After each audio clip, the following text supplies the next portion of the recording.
Good morning, everybody. Good morning, good morning, good morning, good morning. Jack Motlanthe is here, and we are ready to take you through your Tuesday morning and Yes, put sir. you through your paces for Democracy 101 this morning. We're going to talk to Dan Moyane later on. I'm excited to see Dan. I haven't seen him for a while. I'd love to meet him. I've never met the man, so it'll be very interesting to see him today. Yeah, we used to work together at 702, and he's gone on to have an incredible and storied career in television news, among other things. So we'll be spending a bit of time with Dan Moyane later on. And also, JJ Cornish makes a triumphant return. Yep, it's been a while. Africanlaysis this morning. So there's lots going on. And you can just chill, take it easy, and leave the important stuff to us, at least for the first 2 hours of your day today. I struggled to wake up this morning. I struggled to go to sleep last night. Well, yeah, that's why. I mean, I woke up like in the middle of the night, and I thought I was being eaten by mozzies, but there were no mozzie bites. Then I turned on the fan because it was so damn hot. And then I still couldn't get to sleep, sort of rolling around. I was like, what the hell is wrong with me? Yeah. I was sleeping so well just a couple of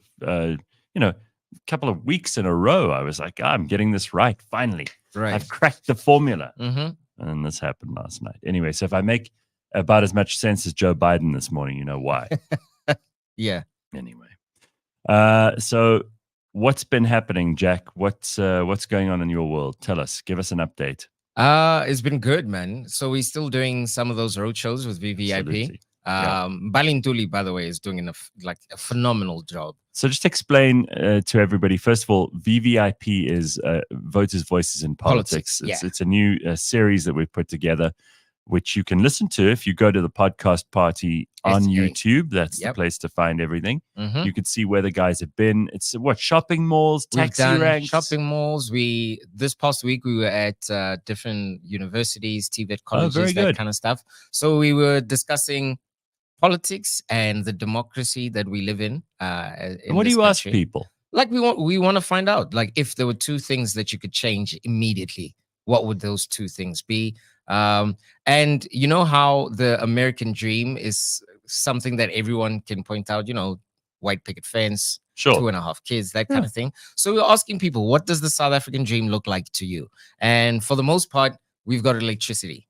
Oh, wow. Right. Our standards a bit lower, right? Yeah, much lower. And it's very interesting to hear some of the opinions that come from different people, because, some of us have these prejudgments in our minds that, okay, these kind of problems only face certain people. But we've actually got a general consensus on what is wrong in the country and how we can go about fixing it, which is, it was really a breath of fresh air to know that. Is there anything that surprised you in people's answers so far? I mean, I want people to go and watch the YouTube videos themselves and take a look, because, a lot of experts, in inverted commas, don't really actually do any of the question and answer stuff themselves. So they look at polls, they look at raw data, they look at stuff that's submitted by phone or whatever else. When you're actually talking to people, you get different answers. You definitely do. You actually realize just how on the pulse people are. Yeah, they're not as disconnected as everybody thinks. Like when they say, for example, that people in their 20s don't want to vote. No, they actually do. So tell me about this. The issue at this point, especially amongst young people, is that no one seems to be sending their messages or their political messages towards young people. So they feel like they're being spoken to rather than spoken with, which brings a different dynamic to things. You get what I mean? Yeah, people are telling them this is what you think, and they're like, no, actually, but they're not going to argue. Can you imagine, like, you are trying to figure out this life thing, and then you've got these old ass people coming up to you telling you you're not doing enough. It's like, excuse me, I still go to school. I wake up every morning. I do exactly what I'm supposed to be doing. And even with that reality, I might not even get a job. Yeah. I know they've all been told, they've been sold a bill of goods, right? Right. Been told, oh, if you just work really hard, you get good marks. Exactly. And you'll get into university. And when you get into university, you'll get a degree. Once you get a degree, you'll get a job. And it's unraveling. It's not such a straight shoot as a lot of people might make it seem, or at least these politicians make it seem. A lot of young people are having to navigate having a specialized degree in something and then having to figure out to get a job that might be in the same industry or that might not be in the same industry at all. So ultimately what you find is when you are trying to get this job and they require 3 or 4 years of experience in that field, you have 3 or 4 years of experience in retail instead of the biological science and stuff that you were studying in school. So it's a difficult road for young people to navigate. So a lot of them are of the opinion, look, we might as well not listen to these people and just come up with our own shit. And am I right? Like politics is not a priority to them because they don't actually see how that translates directly into benefits. Yeah, they do not. They do not. Because you see these politicians and they talk about things like, land and like voting and like all of race and politics and stuff that doesn't actually affect people on a daily basis. And then they go, why should I spend any time and energy on this nonsense? What's interesting is, as far as the race issue is concerned, young people actually don't care. Really? They do not care. It's not about whether that person is colored, Indian, or whatever the fuck. Like, it does not matter. Because we hear all the time from politicians, it's the most important thing to everybody. No, it's not. No, it's not. We this past week when we were at CJC Parktown, we saw white kids, Indian kids, colored kids, black kids, all singing together, having the same complaints, discussing the same issues, coming up with a variety of solutions because they, quote unquote, comes from different walks of life. But ultimately, they were all sitting around the same table, trying to bring about the change that they want to see. It doesn't matter anymore. Like, no one cares. Right. Yeah, I suppose it's only the politicians who exploit those things for their own purposes. Yeah. It's just about trying to get people hot under the collar, so it makes it seem like they are actually doing something, but they're not. Well, I'm very excited to hear what you guys have been up to. And I think if you want to go and check out more, go to the podcast party. You can find it on YouTube. It's a party like, woo, but it's actually a party as in one of the political parties. But we're not registered for the election. We're not looking for your vote. We're just looking for your opinion. Yeah. Go and take a look at it. It is VVIP in the podcast party channel on YouTube. And then I did see Moonchild says, great work that Jack and the team are doing. That's what we need in this country right now. Well, I suppose for the rest of us, those of us who are going to watch and listen to what you guys have been doing, this is a source of information that you're not going to get easily if you go out yourself and try and do it. Definitely. And you mentioned Mbali Ntuli, so she's doing these Groundwork Collective gatherings, which are actually about getting people to register, telling people about what's happening in the country, democratic processes, education and democracy, all of that kind of thing. Right. And you'd be shocked at how clued up people are. Like, people have made up their minds about who they're going to vote for. Really? They have. So there's not much point in these politicians campaigning? No, not at all. And what are you hearing? From what I can pick up, the big three are in the mix. However, the ANC has, weirdly enough, still has a lot of ardent supporters. Like, yes, really, huh? We are ANC through and through. They brought us through. Young people? No. Oh. Well, people in there, from about 28 to about 40-ish. Okay. A lot of them are of the opinion that, we need to remember the historical significance of the ANC. And we can't just expect that from 28-year-olds. You get what I mean? But a lot of it sounds like indoctrination. They were told these things. This is how things are supposed to go. But what was refreshing to hear from a lot of people is how they know about parties like Rise Mzansi, Rise SA, and all of that stuff. I met a couple of these ladies from, I forgot what church they're from, but they are sure that they are voting for the ACDP because they honestly believe that we need to bring God back into the realm of politics because it seems pretty godless. Someone said to me years ago that the thing you've got to remember about South Africa is actually we're a tremendously conservative and religious society. Yep. Right? Deeply conservative, yeah. Yeah. So South Africans, if you look at the kinds of values that people care about, conservatism, Christianity, family, these are the things that, any good society should really have. Whether you're religious or not, I mean, you can argue that the tenets of X religion or Y are particularly good or bad. But I do think it's better to have that than to have a bunch of godless heathens running around just killing each other. True. So, I mean, there's a good argument for sensible and rational stuff, but there's also a good argument for those conservative family values too. Yep. So let's see what happens. I actually wish I was having a chat with a friend of mine yesterday, and what I was trying to point out to him was it's either political parties are that shameless or South Africans are that actionless.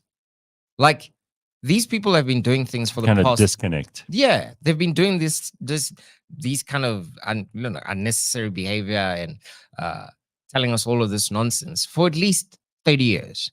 And South Africans have let this happen for 30 years. Like, when you consider the pass rate being dropped to 30%, I would have never sent my child to school after that day. After that announcement, I would have kept my child at home. You'd have said, I'll homeschool you. I'd much rather do that. In fact, by the time it got to 30%, it was too late already. Yeah, I mean, you just have to listen to one speech from the Minister of Education somewhere around Matric when the results are coming out, and she always has something really stupid and banal to say. And you think, if this is the person in charge of schooling in this country, I think you'd probably be better off teaching your kids yourself at home. Truly. Really. Truly. They'd learn more from you. And thanks to the internet, you can now get any resources you need to be able to teach kids without having to. It's just time and effort and energy. Really? I mean, that's what it is. Like, even Miss Naledi Pandor, who's now in front of the ICJ and all of this stuff running around. But international relations. During her tenure as Minister of Basic Education, she changed. I think she was in science and technology. I don't know if she was ever in basic education. It's something along those lines. But I mean, the curriculum changed 3 or 4 times. Wrong on that level? 4 times. 4 times in 5 years. I refuse. But at the same time, we need to take our part of the blame for letting these things happen. Well, I mean, listen to this. The Gauteng Education Department, since we're talking about them, says preliminary investigations looking into the shooting of a principal by a grade 6 learner have revealed it was planned on WhatsApp. Last week, a 13-year-old shot the principal of Primrose Primary School in Germiston after he instructed them to gather in the foyer to take out their workbooks to study. So it's not like he said, all right, now we're going to beat you with sticks. He's like, take out your workbooks to study. And this pupil's like, 13-year-old takes out a pistol and shoots the principal. The arrested pupil was part of a WhatsApp group with other learners where they allegedly discussed the shooting. The principal survived and is recovering in hospital. Thank God for that. How's that, though? But, I don't know. We often talk about America and school shootings. Right. And we say, oh, well, it's a very uniquely American problem. And they do have a big problem there with firearms. Yes, no doubt. They do. And there's some kind of weird relationship that Americans have in general with gun violence. And maybe because they're the country where most of the cameras and the phones and the microphones are. Yeah. And maybe they're also one of the countries that pays more attention to themselves than anyone else. Very true. The fact is, this happened here in Germiston in South Africa. The first I've heard of it was when I saw this story about the WhatsApp group. Really? Where they got together and planned it. Do you read newspapers? No, well, I don't read tune newspapers. into the radio every now and again, and I heard about this last week. I don't listen to radio. Yeah. TV news I'll occasionally see when people like Dan Moyane are doing their thing, and I pay attention sometimes. Twice a week I'll see what's going on there just so that I'm not completely out of the loop. Yeah. And then other than that, I use the internet. But because I'm not on X, I'm not paying attention to like trending news as much as maybe some people are. But what frightens me is that this thing doesn't seem to be getting that much attention. It actually is. It is? Well, on I'm willing to be corrected, but I haven't seen it. On these, like, it's on most radio stations, because like when I drive in and from home. How are they reporting about it? A 13-year-old shoots? Yep. And the investigating officer yesterday broke the story, actually. Well, at least they got his comments on the situation. And he was the person that let us know that, look, these kids were actually discussing this thing in the WhatsApp group. It had been planned for quite some time. So can the cops break into a WhatsApp group, or did they confiscate this guy's phone? And they had to confiscate the phone. I doubt that they broke into it. Yeah. They confiscated the phone. They saw the WhatsApp group, and seemingly there was a couple of these kids in the same class that were planning this. And primary school kids. Yeah, that were planning this. And they put all of their plans into motion. And whoever this kid is decided he was going to be the one to pull out the gun and actually shoot the principal, which is pretty. In fact, if I'm not wrong, I stand to be corrected, but they were planning to shoot the principal, their class teacher, and someone else. I think there were 3 people. They're going to shoot a lot of people. Yeah, this stupid little hit list. And seemingly, it is over just something as basic as workbooks. So the Gauteng Education MEC, Matome Chilwane, visited the school on Monday and addressed the people, said, you must respect your respect. This is what he said. You should try and respect your teachers. I think that horse is bolted. Yeah, that ship is sailed. We're way beyond like respect your teachers. He says, I'm here to tell you that you're safe in school. Primrose Primary, what a name for a school, by the way, is a safe school. I'm going to do everything to ensure you're safe. Here you play, learn, and develop, he said. Not really, though. Do we need to do what American schools do, where they have like a metal detector and all of this stuff? Perhaps. I mean, I've heard over the past couple of years, I've heard of kids stabbing one another at school. This is not the first incident where some sort of dangerous weapon was brought into a school. I think this is the first time I hear that a teacher got hurt. But yeah, I think we might need to install metal detectors and that kind of stuff. Unreal. So I'm just looking at the rest of the story. So apparently the pupil allegedly targeted the principal and 2 others because they were the ones he believed alerted his father to his performance at school. There you go. The father would apparently punish the child. Well, not enough. Not enough. Clearly not enough. I mean, I wonder what that punishment entails exactly. Like, don't do that again. It's like, really? Is that it? And where did this kid get the gun from? That's what I'm interested in. Because we're always told, the biggest danger in this country is like people who have firearms. But I want to know if this firearm was, clearly it's not legal for a 13-year-old to have it. But was it his father's? Could be. Was it stolen? That hasn't been made clear yet. It hasn't been made clear yet. I wonder whose firearm that was. In fact, that person needs to be prosecuted too. Yeah. Because no, they will be. Yeah, because I mean, if you've got a weapon that can cause severe bodily harm, you need to look after it. If it's found in that's going to happen. I mean, if you are a legal firearm owner and your firearm is used in a crime, then you become a part of that. That whole case.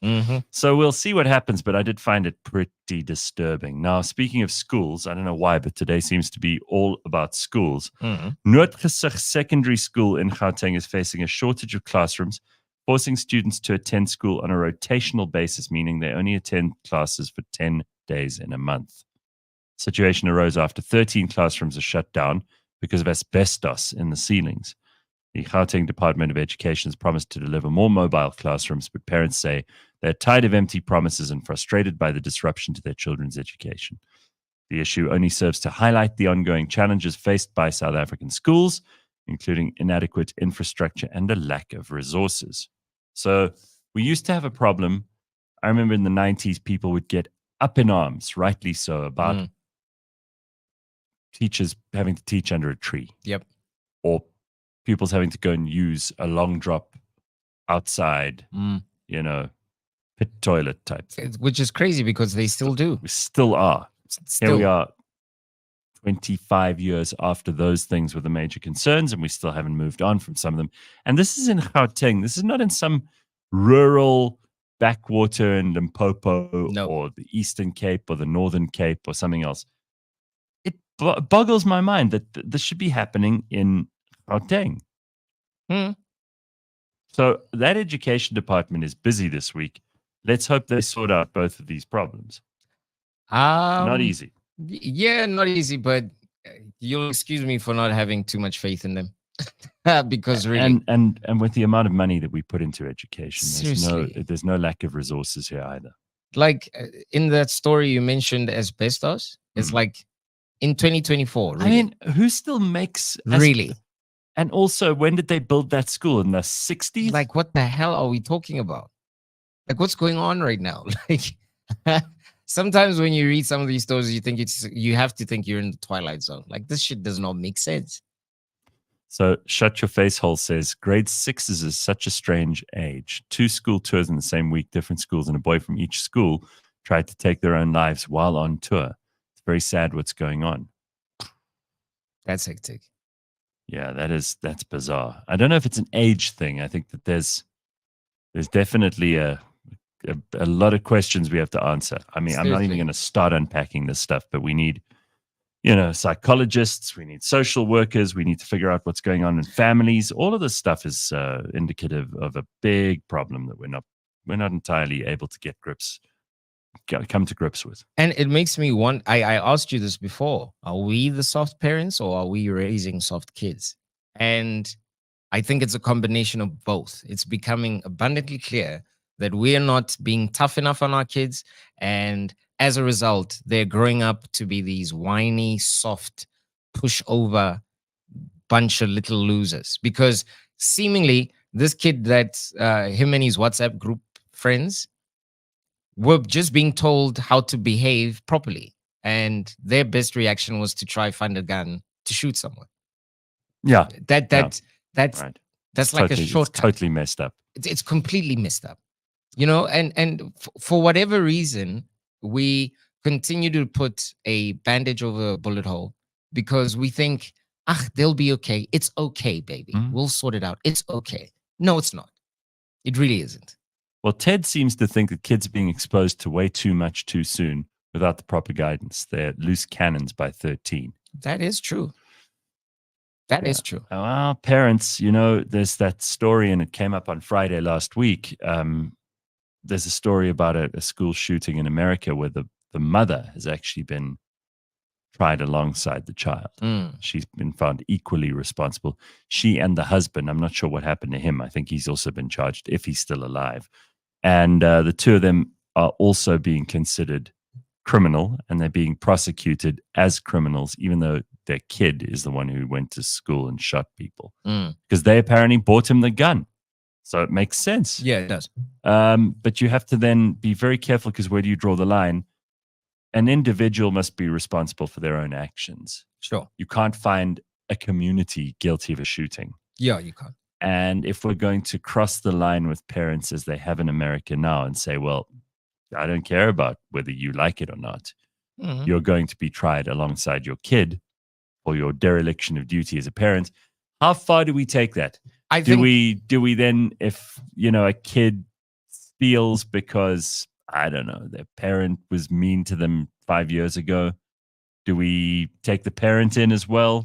I think it's about negligence, right? Like you have to, if you are in a hospital and a doctor leaves a piece of equipment in you after the operation, that's negligence. So you can point directly to where the problem is. So if you are raising your kid surrounded by guns and all of this stuff, and they've got access to it, and you're not keeping tabs on when your kid has access to these guns, I think you should be liable. Negligence. It is negligence, So as long as it can be proven in court that you were completely asleep at the wheel and you let your kid run mad, then, you know what I mean? I think you should be put in the slammer too. Honestly speaking, we need to make a couple of examples of people. especially with some of these high-profile cases. So apparently, here's an interesting story. Carl and Fundo both saying that the gun comes from the dad and that the kid stole it at Germiston Primrose Primary. I'm assuming that dad doesn't have a safe. Oh, no. Well, Aman says that the dad is also on trial. So let's see what happens. That's great. Okay. That's good. Yeah, he's the dad who the kid was scared would punish him. Imagine how much that dad wants to punish him now. I think there's going to be a lot more going on there. Yeah, there's going to be much, much more. Bronwyn says that I think it's more a lack of parenting. Friends and social media are raising our kids while we work. Thank you. I couldn't agree more with you, Bronwyn. I could not agree with you more. We have somehow delegated parenting to smartphones and all of this stuff. And we're not limiting our kids' screen time. We're not taking note of the things that they are watching. And as a person that was a kid once upon a time, not too long ago, but I realized just how much influence my friends had on me. But the principles that I was raised on made it very easy for me to navigate some of those moments where peer pressure became a problem. You know, I left the house with a backbone because my parents put it in me. Yeah. It didn't just happen. It didn't just happen. And, you know, a lot of people that grew up in the 90s will try and make the point that the 90s were more violent or whatever the case may be. But the majority of us navigated those waters and we are here now. We're I don't buy that it's harder now. No, it's not. Lovely Lady Lee makes a point. I hadn't really done the maths here, and I'm not even sure what the maths is because I don't have kids. So what is a 13-year-old doing in primary school anyway? He should be in grade 8. If he's turning 14 this year, then yes, he should be in grade 8. So he's in grade 6. Something's wrong there. Yeah.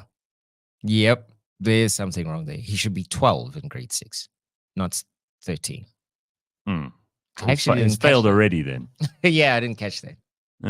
Interesting. So if he's failed already, then he's been a problem. What punishment was he? I mean, like, so your results are bad again. Yeah, I wonder what he was. I mean, maybe there's abuse in the house. We don't know.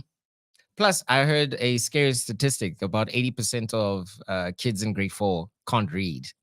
So maybe he was part of that group and he was left behind at some point. Maybe. And his dad was like, "I'm going to kill you." It's like, no, not before I kill the principal. Maybe that's how it works now. Dog eat dog world. Yeah, maybe. It's madness. So I don't know if you saw these, but Donald Trump has launched a line of sneakers. So he's got to pay for these court cases somehow, right? So Donald Trump is selling sneakers, and this is what they look like. They are gold. Ugh. They have the American flag on the heel. They got red and white soles. That is like the worst knockoff of Jordans that I've ever seen. Like, these are absolutely trash. That's so ugly. I don't know what. I mean, listen, not my kind of thing. I wouldn't wear sneakers like this, but you watch. As I said yesterday on Instagram, you watch how many people buy these. And not because they like Donald Trump, not because they want to spend money or because they easily talked into a trend. What people don't realize is that every person who loves Trump actually just hates the mainstream media and the government elites and the bureaucracy and all of these people on Wall Street and all. Yeah, that's what they're against. Yeah. It's more of a rebellious move than it is a pro-Trump move. Yeah. And because, again, the Democrats in particular going after him, there are what, 6 or 7 cases at the moment that are pending. Oh my word! Against Donald Trump, there have been way more that he's already managed to fight and win. But he is the chief political rival of the incumbent president of the United States. Now, if you try to prevent the man from running, what do you think his supporters are going to do? They're just going to suddenly go, "Oh well, if Stormy Daniels was paid hush money in the 2020 campaign or 2016 campaign, that's going to change it's not going to change their opinion at all." No, it's not. So they're not going to change their mind there. The Georgia vote rigging trial turns out that Fannie Willis, the woman who's been put in charge of the prosecution here, the attorney general. She has been sleeping with the guy who she appointed to investigate the matter and to prosecute the matter. So it's all just rotten to the core. Do you really think, Democrats, that this is going to make Republicans who've already decided, or independents who are going to vote for Trump, this is going to change their mind? They see it as a political persecution of this guy. So the more you go after him, the more they hate you, the more they'll buy the sneakers, the more they'll wear the Make America Great Again hats, the more they'll pitch up on election day and vote against you. You're fanning the flames of something that, instead of you just letting the guy run and letting democracy do its thing.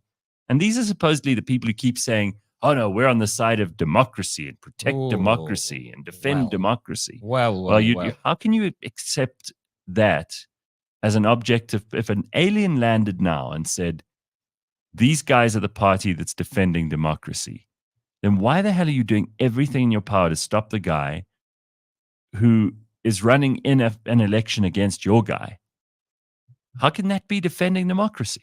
It can't be. So even if you hate Donald Trump, and you're entitled to, there are lots of things to dislike about the man. They are. And those shoes in particular are revolting. They, excuse me, they shot very close to the top of the list for me. And mind you, I don't hate anybody, but those shoes are horrible. But you watch, people will buy them just to prove a point. And you know what? He'll probably make 300 million out of them, and then be able to pay that over to whichever.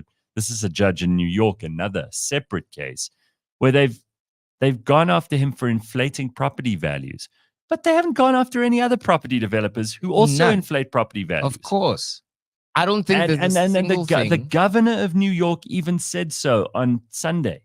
Said, look, if you're in property in New York, don't panic. We're not coming after you. It's just Donald. Can you imagine? I mean, isn't that an admission of guilt? It is. It's orange profiling. That's the problem. Anyway, listen. They carry on like this, they better get ready for 4 more years of Trump, because that's what's going to happen. Yep. They're going to usher him right into the White House. They're persuading more and more people every day to vote against the Democrats, not for them. With this ongoing case after case. Trump, listen, whether you agree with the man or not, whether you think he's a good human being or not, whether you like his politics or not, they are lining up these cases to try and trip him up. There's no two ways about it. And it's not going to happen. In fact, the prosecutor from the Georgia case admitted while he was on the stand that he had meetings in the White House, which means the White House is instructing them on what to do.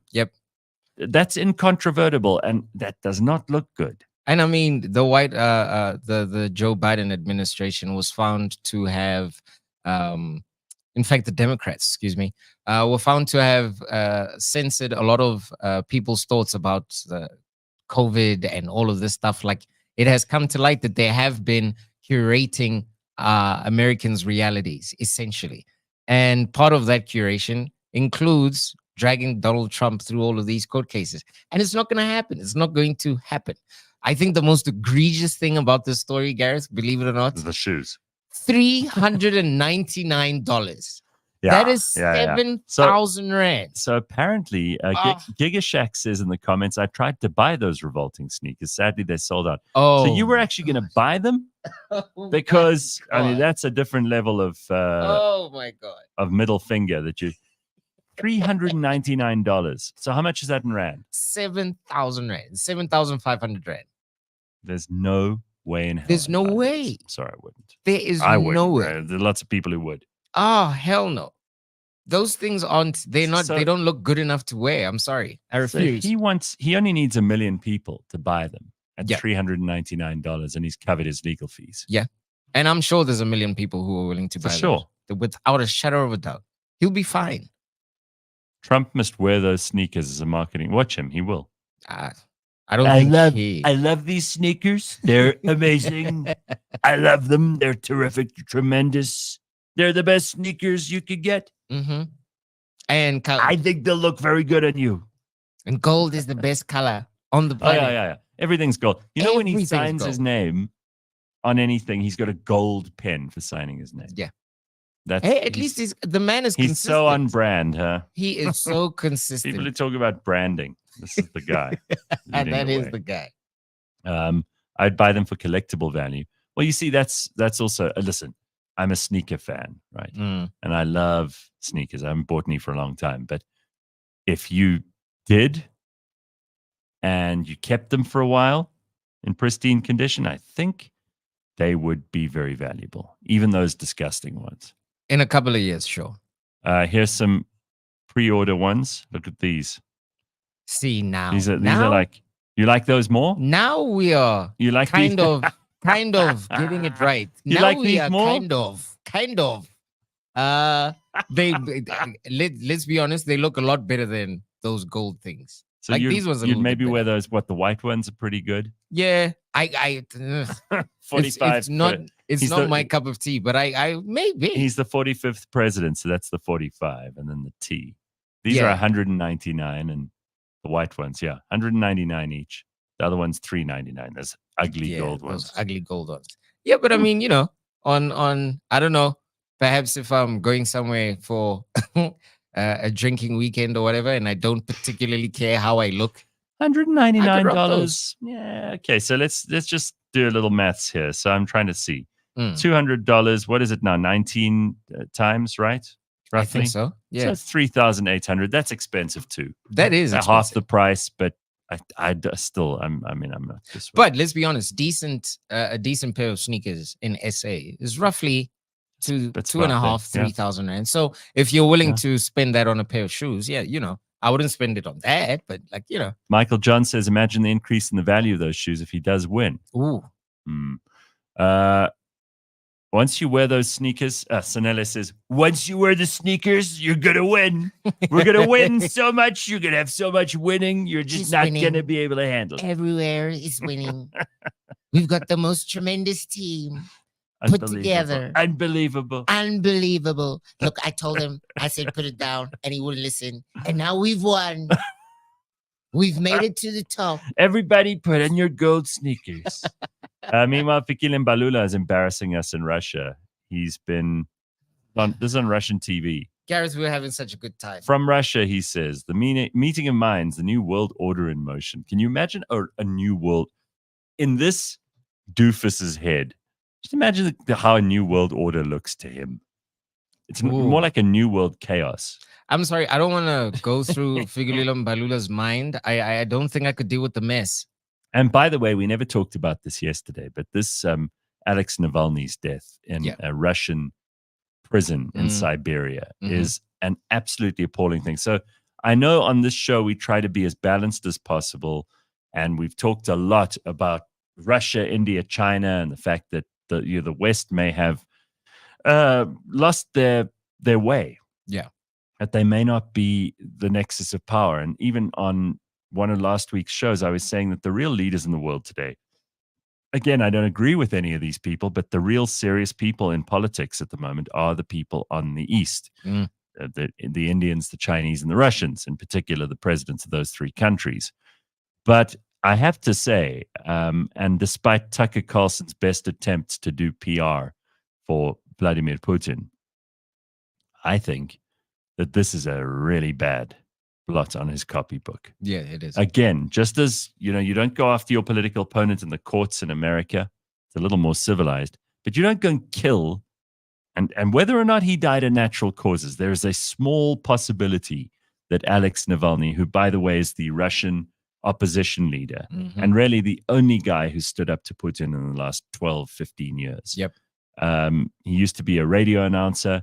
He used to be a bit of a local celebrity, used social media to climb into people's consciousness, made a big noise, fought corruption, started an organization that was ostensibly fighting corruption in Russia, and was arrested on charges of fraud. They looked like they were largely trumped up charges of fraud.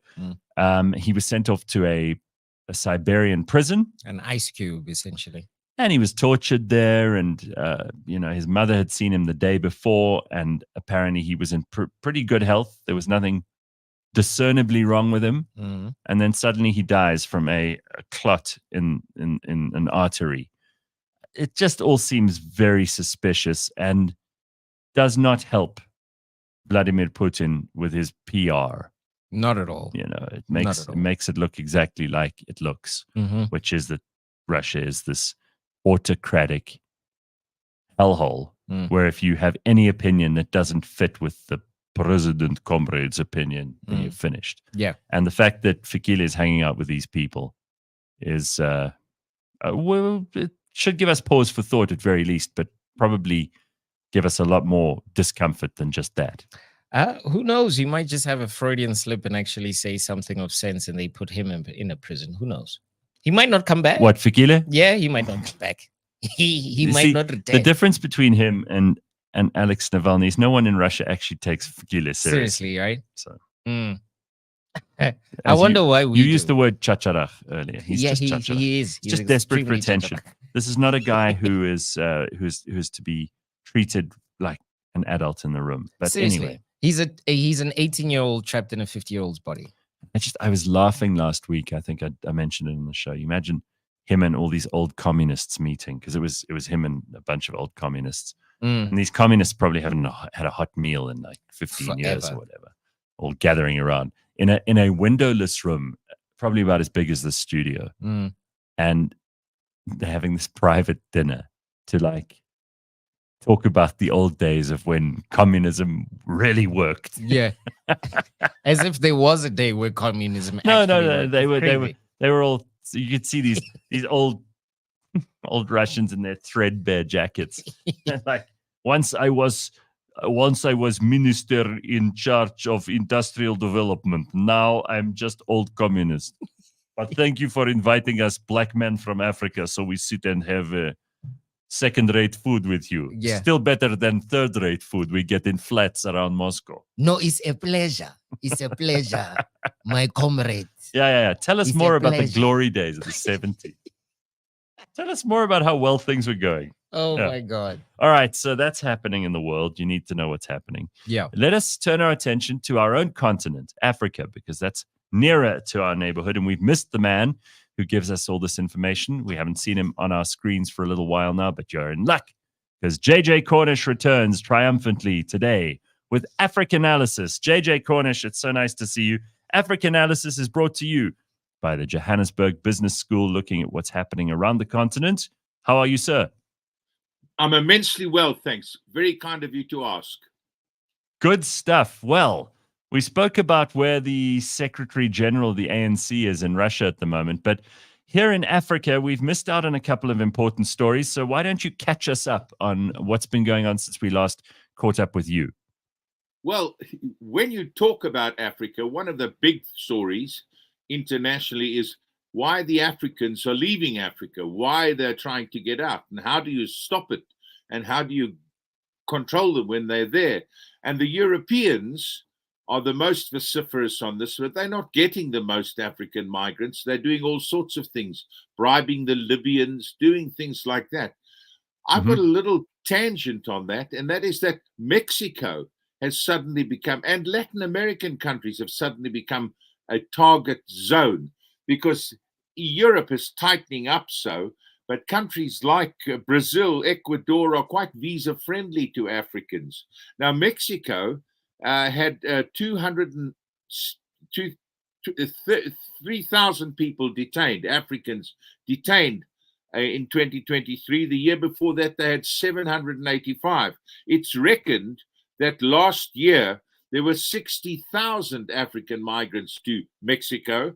The year before that, only 6,000. How could it be that it's increased tenfold? Well, who's bringing them there? They're coming by boat.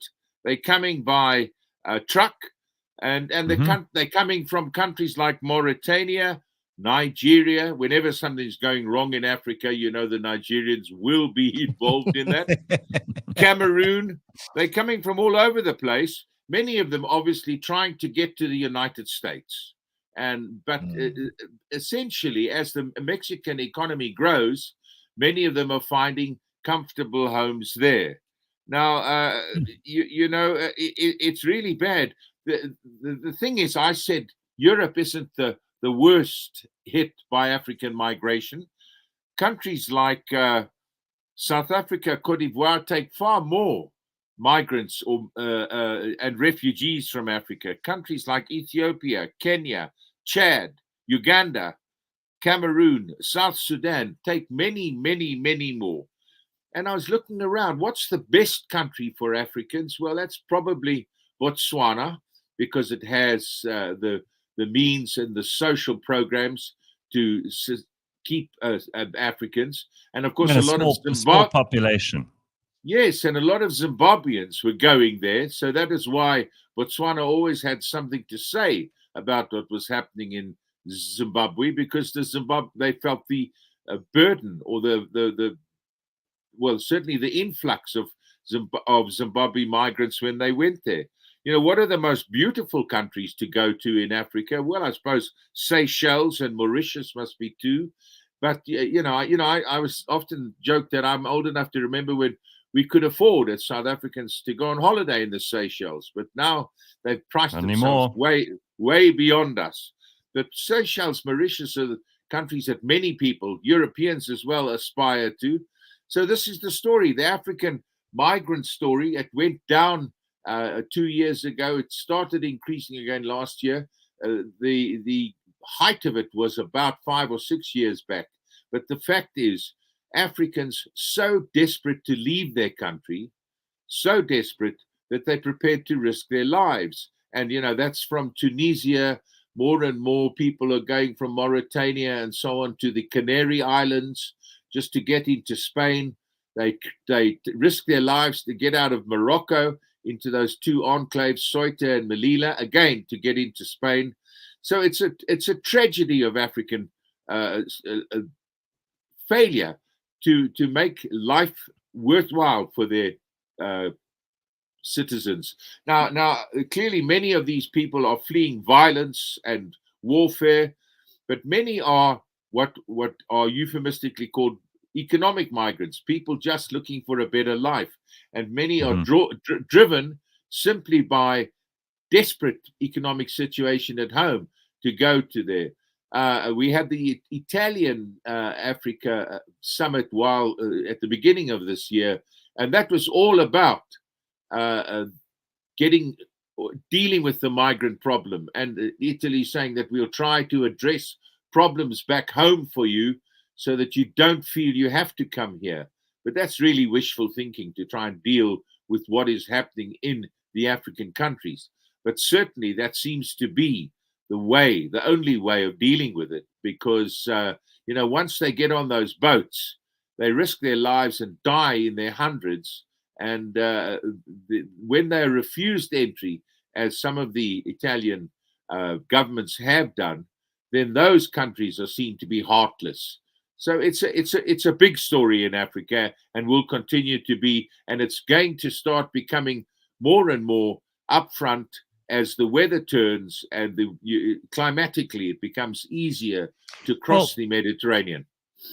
I mean, we've got to also look at the reasons that people would want to leave. And you mentioned the economic situation in some of these countries. But primarily, I mean, most of the refugees are coming from North African countries that are in parlous states because the people who govern them either aren't governing them. I mean, Libya is just an anarchy. You mentioned Mali a couple of times. We've talked a little bit about Tunisia and Algeria. We've spoken about Sudan and South Sudan. We know what a disaster all of those places are. Somalia as well. These are the countries. Eritrea. They're calling up people my age. These are the countries that are sending so many, or not sending, but from which the migrants mostly originate. And in Southern Africa, you mentioned Zimbabwe earlier, because most of the influx to other countries is from Zimbabwe, because it's been run so badly. So if we could sort out, and this is why the elections this year in South Africa and so many other countries are so important, we need to get our leaders right. If we don't get our leaders right and we don't have good governance, then people will want to leave. Because why the hell would you want to stay not only in a place where there isn't any chance of you improving your life and where there's war and conflict and famine and all of that stuff, but also where you're governed by the worst possible people? And we don't have a monopoly on bad leadership. I mean, we're looking at the African Union Summit, which ended at the weekend. For every wickedness there is in the world, we match them. And, you know, you look around today. I remember at the time of Nelson Mandela, we used to play this game, comparing him to leaders and say, do they match up to him? And most of them didn't, but many of them were there nipping at his heels. But today, you look around and name me 5 good leaders in the world. No, can't do it. Africa doesn't have them. And who are there internationally? The lack of leadership is really the biggest problem in the world today. So, JJ, we do have elections in South Africa this year. What other countries do we have elections in the next couple of months? Our neighboring Namibia, there's a bunch of elections. There's about something like 15. Ghana has elections later this year, and Nana Akufo-Addo, who's been there since 2017. Yeah, I lost you. We had a technical issue. Do you want to just start again with the elections? I missed that. Sorry. Yeah. Okay, I'm saying there's a bunch of them, more than a dozen. But one of them is, and Namibia, our neighboring Namibia is one. But Nana Akufo-Addo, the Ghanaian president, he has promised, and he's been there since 2017. He served 2 full terms, and he is promised not to try and run again. He's not going to try and exceed his term limit. But Nana Akufo-Addo was an interesting participant in the summit at the weekend, the African Union summit in Addis Ababa. It was the last one he will attend, because by the time they meet again mid-year, he will have changed. He will have stepped down. But he was calling, Gareth, this was so interesting, for Africa-wide telephony mobile interoperability system. And he's saying, you know, that we have 50% of Africans have SIM cards, 28% access to the internet. There's a market. $832 billion in mobile money has moved around Africa. So people no longer have to go to banks, take chances with organizations. They can move money. They don't have to change currency. They can move their own currency. And he is saying, if you want this Africa Free Trade Association, free trade area to work, let's work on this mobile interoperability so that I can sell something to somebody in Sudan and get money in rands. I can sell to anybody else just by using my telephone. And that will make, I mean, a market of, you know, we are what, 1.2 billion people, one of the richest or one of the largest markets in the world. And if that can work, and we have the technology, in many countries, they've skipped over ever having fixed line telephones. They've only mobile telephones. So it's a very, very interesting thing to pursue, and it's very more power to Nana Akufo-Addo that he should go out of office making a call like this, which would help the whole of Africa. Well, that's good news. JJ, I know this is going to be somewhat of a difficult question to answer, but what is the likelihood of that coming to fruition? What President Nana Akufo-Addo has suggested? How far are we from that becoming an actual reality? Well, not that far. You know that we have roaming around the world. I mean, and if we scrap roaming fees like they've done in Europe to make it affordable, there's not one of the 55 states of Africa that don't have mobile phones. So we just need to concentrate. And I think when you ask how far, obviously I wouldn't venture a guess, but I think it is very reachable and reachable within a measurable time frame. Can we turn our attention to, you mentioned the African Union Summit, and I'm always amazed by these presidents and these government officials who fly all over the place, and they preach to us about climate change and how we should lower our carbon emissions and we should institute carbon taxes, because God knows, ordinary old us, you know, little people at the bottom who have to pay for our plane tickets ourselves. We are the problem. We are the ones that are causing all this carbon pollution. But these guys fly around in these jets. Sometimes they aren't even full.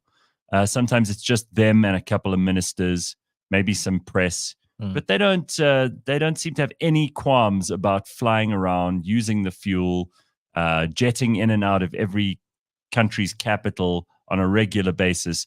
Which of our presidents in Africa is busy with the most trips all over the place. And you ask the question, is it vanity or a necessity? How many of these summits really need to be held in person? Well, the COVID thing taught us that we can do stuff virtually. I do believe in looking across the table at somebody being preferable. And you know, our own president, Cyril Ramaphosa, as his predecessors, are all being criticized for being abroad too often. But as a leading power in Africa, we do need to attend these meetings. But we have, I think the worst at the moment is William Ruto, who came up as an ordinary guy, not part of the political classes. In his in his 2 years, he's been abroad 50 times, 50 times. Bola Tinubu in 14 months, in 8 months in power, has been abroad 14 times. So they seem to be the two flying presidents. The Bola Tinubu is called the, quotes, tourist in chief. And William Ruto's nickname is the flying president. But there are many. Idris Deby, I mean, who's no longer there, he was ousted, but he had 4 presidential planes. So I think Nkwasi does a good bit of work, and I don't really think that Cyril Ramaphosa is profligate in the amount of time he goes away, and I don't think any of his predecessors, maybe with the exception of Jacob Zuma, going off to Russia so many times, but. You know, but listen to this one. Tanzania's John Magufuli, he never actually left Africa during his 6 years in office, and I think he did a pretty bang up job as president.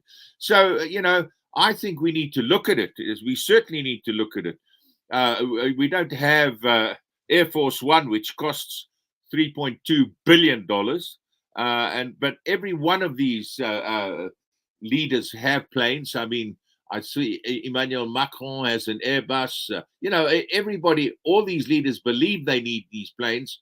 Do you remember the African, who was the Malawian woman who sold the private jet? Well, Gareth, I want to tell you that to travel with her was an absolute nightmare. You traveled to many summits with her because she used to come down to South Africa and then fly from there to Ethiopia or to where the venue was. Because if she was on the plane with you, you would land and wait. Yes, Joyce Banda. If you would land and wait 2 hours before you could get off because of security. And if she was getting on the plane, again, you would be 2 hours late leaving. It was a nightmare. You used to pray that Joyce Banda wasn't on your flight. So, you know, it's a tough one. But there's certainly room for thought for every single African leader. Do I really need to make this trip? And if I do, can I not make it commercially and make all the other passengers suffer? Well, but do I need a presidential plane? I mean, you mentioned Cyril's plane in Nkwasi. Now, have you traveled on that plane? Have you been on there? Never cracked the nod. No. I'm just curious about how, you know, whether it's in excellent condition and how often it gets serviced and what it costs us.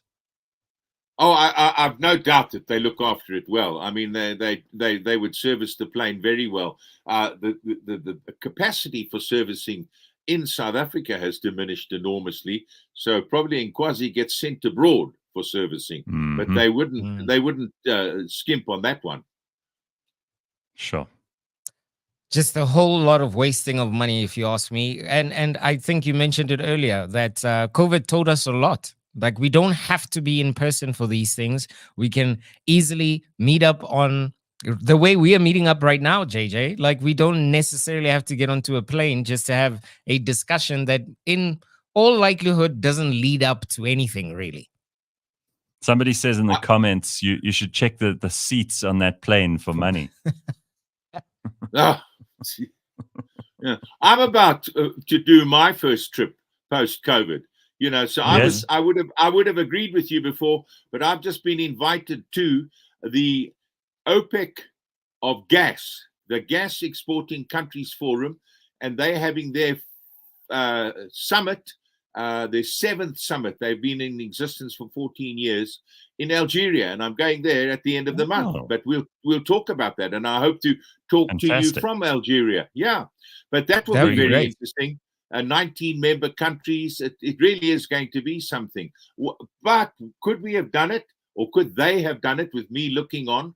I do it virtually every day of the week, look on at meetings. So I suppose they could have, but it's to really, I think, to give it heft, to give it certainly more attraction, you have the people going to attend the summits, and I think the leaders were paying off their political acolytes like to go and take a lot of people with them. Yep.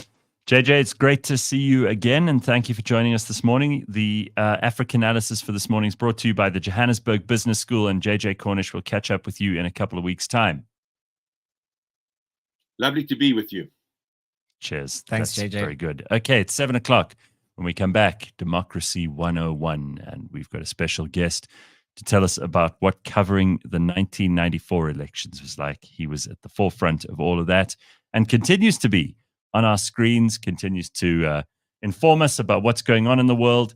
And I'm very happy to have him in the studio. That's none other than Dan Moyane next. Stick around.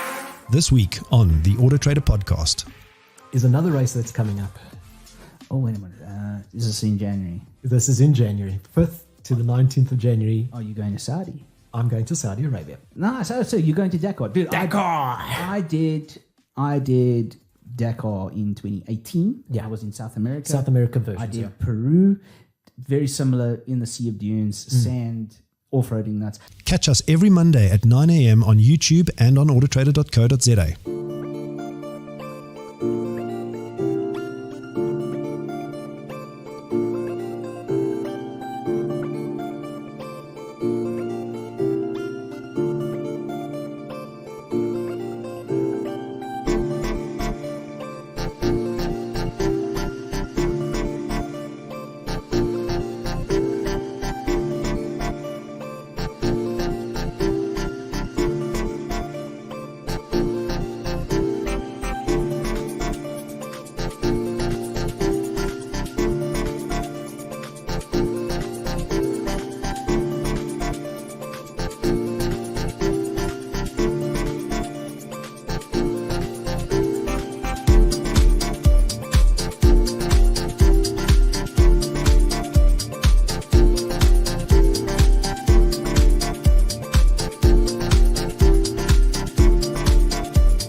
It is time for an episode of Democracy 101. This is where we are checking in on all of the various things that we need to make sure are in place ahead of the elections. And these elections are, as people have been saying, the most important ones in probably 30 years. I think so.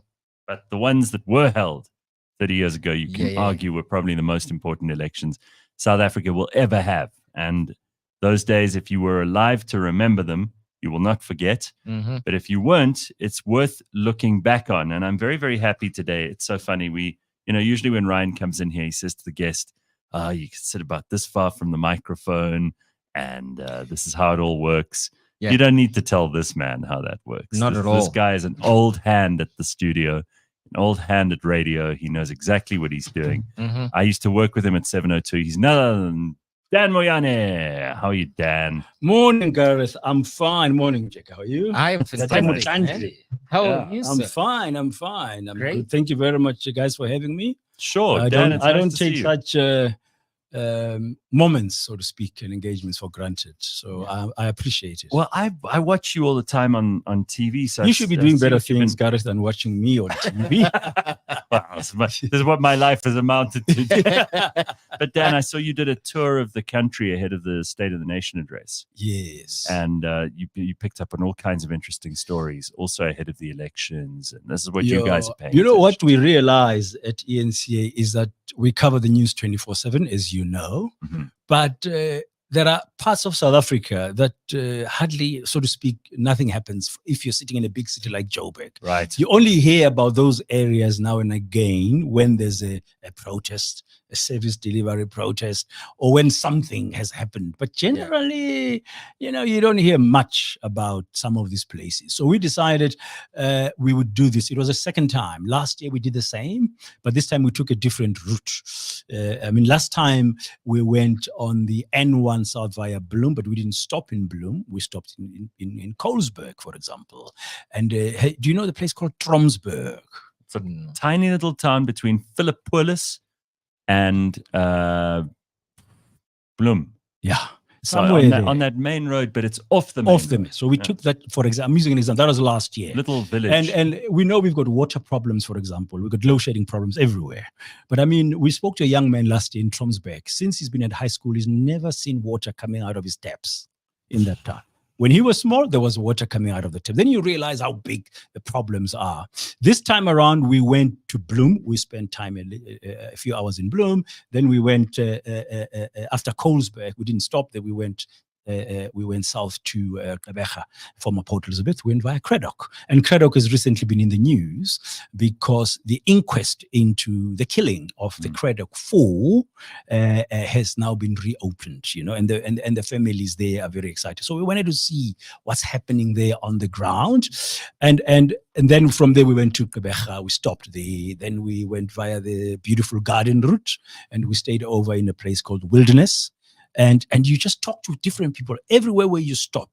There's one thing that's very clear, and you can't miss it. You don't need statistics for that. As you come into a town, the number of young people who are milling around, and people, when they see a GP registration, the guys will come and hoping for some bit of a donation or something. You can tell that there's a level of desperation that is going. So that's what we wanted to get a temperature and to get a sense. Of course, the people like you, me, and others in the middle class and those who are educated, they've got other problems, but they can express themselves. But the other people don't really want to talk much about their suffering at the moment. Poverty is real. South Africa is a divided country. Divided, not racially. I'm not talking about race, because we've sort of, some aspects of it we've managed well. Yeah. We still have challenges, but overall, class-wise, Gareth, class cuts across race. Yep. Class division. We're divided. And if class is a problem, and it is in this country, then the way out of that problem is to give people social mobility. Right. But we don't have any of that. You mentioned youth unemployment. And when you see it for yourself, you don't need the statistician general, although he's doing a good job. Yeah. You don't need him to tell you this stuff. Not at all. No, it hits you in the face. And as we drove into Cape Town and the day before the State of the Nation address, as we drove in there, actually a couple of days before, the group of homeless people who are there by the castle, who've got this little plastic. They've put up their little squatter camp. Yeah. And then you drive and you think, oh, my goodness, it's Not that you should be surprised. I mean, working in the media, we deal with this situation, but it just hits you to say we have a problem of growing homelessness, and people don't just choose to be homeless. Yeah. Nobody wakes up after they were born and say, one day I want to be homeless. You know, it's the circumstances, the environment. So our country has not created over the last 30 years an environment where there is social mobility, as you said, where people have lots of options, and where the economy has absorbed both the manual and the professional skills, almost to a degree where unemployment will be there. Most countries have got unemployment, but the rates are lower, you know, are lower than us. And most of African countries, if you go around and you see that's why informal sector has grown, but they've been enabled to have a thriving informal sector, whether it's through a marketplace, whether that marketplace is selling veggies or cloth or other goodies or crafts and stuff like that, and other types of we really haven't done. We do that in pockets. We could do more of that, for example. Now, Dan, you've been in the game for a very long time. Considering how massive of an election 1994 was, and I'm sure you had just as you have a sense of how the country looks now and back then, is there a specific difference that you've seen between now and back then in terms of people's appetite for getting involved with politics and perhaps even going as far as to vote? Okay, I just want to double click on a number of things you've mentioned there, just asking that question. Firstly, the 1994 elections were historic. Okay, they were big. It was a big deal. Yeah. And for various reasons, because for the longest time during the anti-apartheid struggle, nobody had the vision of when it will end or when will apartheid be removed and a new dispensation, whatever form it would take, will come in. So for the longest time. So there was hope. And as a young person growing up, after Namibia attained its independence in 1990, at the time, you know, today such rumors and speculation go quickly and trend on social media. There was no social media then. There was a bit of talk to say, nah, the Americans and the British are not ready to let South Africa go, and apartheid, they'll keep on supporting the regime for another 10 years. So you added 1990 and 10, you thought, will I be around in the year 2000 to see this or something like that? Okay. So there was that kind of sense around it. However, it happened quickly. In 1990, as we know, things moved. Unbanning, Mandela release. Moved very quickly. 92, the referendum. Yeah, that speech of the 2nd of February, I was monitoring the SABC English Service News. Then I was working for Radio Mozambique's English Service and listening to the news announcement that this evening the President of the Republic, F.W. de Klerk, will make an announcement. And then we were listening to this thing, and it was like surreal. Releasing Mandela, unbanning the movement. What is going on? So that sense of history, I mean, there's many other factors, made 1994 that much more important. Right. And the biggest sentiment was that finally, number one, apartheid is on its way out. How and what will happen? Nobody knew. Secondly, this is the last bastion of white domination in power in Africa. And remember, a part of the story that is often glossed over because it wasn't as romantic and exciting as the 1990 release of Mandela or the 94 election. But that 92 referendum was a big deal too, because suddenly the state, which had been very much disinterested in what other people thought and it was going to do its thing. You know, the National Party, the old regime, had a very set way of doing things. That 92 referendum, although it was you know, it wasn't universal, it was just the white voters, but they all said, no, we're going in the direction of democracy. Yeah, remember when P.W. Botha had a stroke after the state of emergency of 1986, I think about 1988, there was a lot of division within the National Party. Okay, there were the so-called Verkramtes, okay, the conservatives, okay, yes, and the Verlichtes, the liberals in the thing. So and somehow your big Botha, the foreign minister at the time, were like regarded as the Verlichtes, because he could go to New York at the United Nations and engage with the other diplomats and even talking, not negotiating, but even seeing the representatives of the ANC there, you know, the late Johnny Makatini of this world. So there was that division. So when he comes in and then there's a pressure growing international pressure on South Africa, the mass democratic movement internally under the ban of the UDF, putting more pressure, mass demonstrations and all of that, he had to say, we're going to move that way. But he needed a mandate. Because when the National Party was elected in all those days, whites-only elections, he had one mandate to continue ruling under apartheid. So he had to test. It was a way, the referendum of 92 was a way of seeking the National Party a mandate from its white voters to say, can we go ahead and negotiate a different future for South Africa? And it was an overwhelming yes that came. There were some people who said no. Yeah. But despite that, I was saying, despite that, the Verkramptes, the conservatives said this. And some of the hawkish guys, even in the defense force, like your General Constant Viljoen, didn't buy into this. There was a lot, that division. Andries Treurnig. Do you remember him? I remember. We used to call him Dr. No. The Conservative Party. We used to call him Dr. No, Andries Treurnig, when he was part of the National And at Party. that stage, there was also the PAC, although they were much more important than they are now. And the ANC didn't like them very much. But there was the IFP as well. And in 94, there was obviously all of that violence too, which we've forgotten largely in this country. Here in Gauteng, it was pretty rough. Yeah. KwaZulu-Natal. At some point, some people were imagining the killing fields of KwaZulu-Natal. It was that bad. It was a period leading up to that, especially the Boipatong massacre in 1992, which almost scurried the negotiations. In fact, Nelson Mandela walked out of the discussion because he accused the government of de Klerk, and de Klerk as a commander at the time, in chief of his forces, of using a third force. Right. And the hostels in Gauteng mostly housed people of KwaZulu-Natal who've come here on migration to get work as migrant laborers, and most of them were allies to the IFP. So that was a provocation of what some of the media at the time called black on black violence. And it was really hectic. Well, Mangosuthu Buthelezi threatened also to withdraw from the elections. Well, he didn't. Remember, he didn't want to run.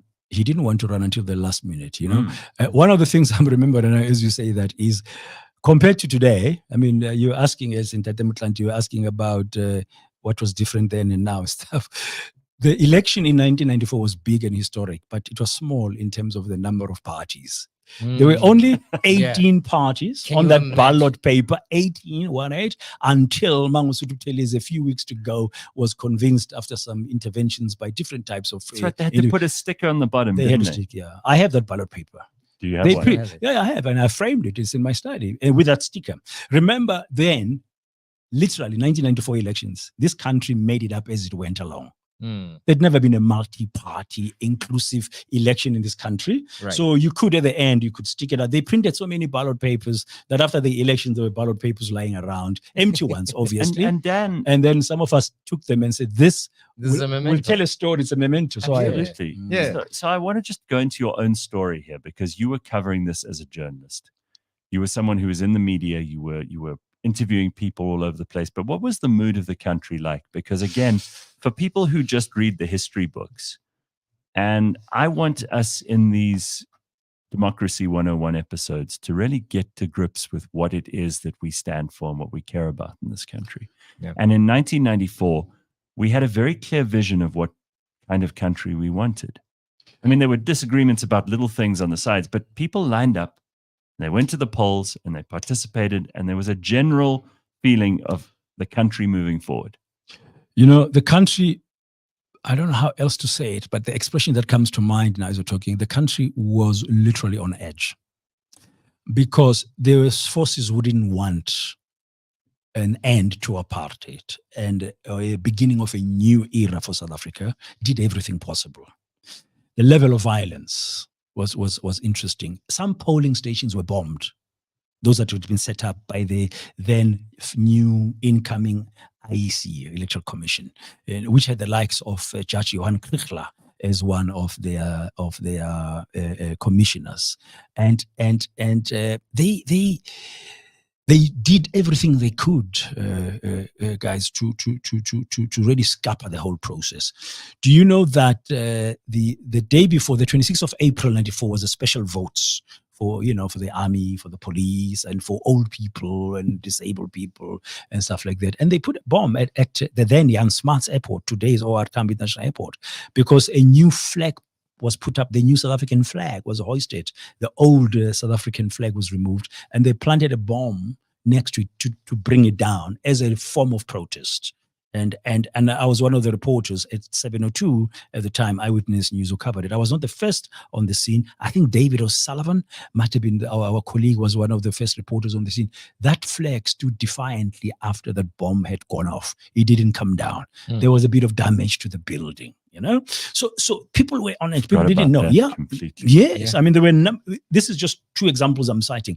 Other things were happening elsewhere. For example, the weather in some parts of the country, like in the Eastern Cape today. Then there was no Eastern Cape. I think it was in the Transkei, the Ciskei. The weather was not great. Some polling stations that had been made, they were blown away by the weather. So it was. You had some natural challenges. You had political challenges. You had the reality of violence. I mean, I got to Soweto at about 3 a.m. in the morning in the Eyewitness News car to begin to build up to this, just to driving around. I mean, the police were everywhere and the soldiers, but it was very quiet. I mean, there was an excitement as well in the air. Yes, there was disagreements about what will fit where and stuff, but broadly, it was really a what do you call it, a consolidation, so to speak, of the difference into something that everybody had to compromise something. No single party could come out of those negotiations, those multi-party negotiations, without having compromised something. We may not know all the details of who gave what and how certain things were given up, but everybody had to leave something outside the room and say, okay, fine, I'll bring only this one. We can leave that one aside, and everyone had to do that. Otherwise, it wouldn't happen. I mean, Nelson Mandela said, if you're willing to negotiate, you must understand before you go in, what are you willing to compromise on? What is non-negotiable? So as soon as you start the negotiation, you say, this one we don't touch. It's not negotiable. This one we can. That's the sense one got. And remember, during the first round of CODESA talks, we had AWB leader Eugene Terblanche and others storm the Kempton Park venue. And they with armored vehicles. Yes, and they invaded Mahikeng, and then the Bob army, who had been armed by the apartheid government, said, no ways, now this is the end of it. They shot and killed some. And it was like, where are we headed? So the country in the build-up was on edge. Until that day, many people believed. Some people really worked very hard for a peace accord. I don't know if you remember, South Africa, all the political parties, including Mangosuthu Buthelezi, who came in that right end, had to sign and commit publicly to a national peace accord to say, I will do everything as a political leader to make sure that my followers, my party members, will not behave in a violent way. Nelson Mandela went to Durban and did a rally, and he called on everybody to throw their arms and spears and guns to the sea so we can work together. So you could see the country was really on edge. People don't remember this stuff. I don't remember very much of this, and I read a history book every now and then, but you hear a lot of politicians now, maybe people who weren't there to experience it, saying, no, but that time of compromise and that time of negotiation and that time of peace accords was a sellout. It was weak tea. It was a cop-out, Yeah, you hear these people saying that was a mistake. I mean, how do you respond to that, having witnessed this stuff yourself? Well, you had a choice. Like always, we do have choices. You go one route, which was a route of conflagration, civil war. This country could have, if you haven't done the negotiations, could have ended up in that route. Because people were armed and people were ready for war, and people had shown that they are willing to kill to stop. Chris Hani's assassination, just a case in point, in April 1993, almost tipped this country overboard. Now, would you have liked that to have happened? Okay. Not me. No. Exactly. So they know, imagine, put yourself, I always say to people like that, it's very easy for you today to sit here and analyze and say, they took the easy route. Put yourself in the shoes of Nelson Mandela, prison for 27 years, and everybody else, and everybody been in exile, the OR Tambos of this world, including the late Chris Hani and all of them. Put yourself in those shoes and say, you're sitting there, what do? Do you let the country burn itself to hell?